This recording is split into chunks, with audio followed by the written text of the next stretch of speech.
জীৱনত যিমান সমস্যা থাকিলেও নিজৰ কৰ্মটো এৰি দিব নোৱাৰোঁ। কৰ্ম কৰিবই লাগিব। সেয়ে মানে ৰাতিপুৱাই ওলালোঁ ৰঙিয়ালৈ বুলি। অৰুপে থ'ব গৈছে মানে বেজেৰালৈকে, তাৰ পৰা বাছত যাম আৰু।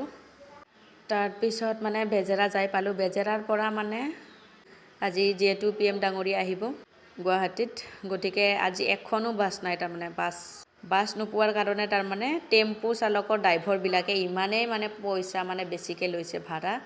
কিন্তু উপায় নাই, দেৰি হৈছে মানে পৰীক্ষা আছিলে ৰঙিয়াত, ভাড়া কৰি নিব লগা হৈছে আৰু চাৰিআলিৰ পৰা। মানে বাছ নোহোৱা কাৰণে মানে মিউজিক ড্ৰাইভাৰ আৰু টেম্পু ড্ৰাইভাৰবিলাকে সুবিধা লৈছে আৰু। য'ত 20 টকাত যাই পায় তাতে মানে 50 টকা 100 টকা দিব লগা হৈছে।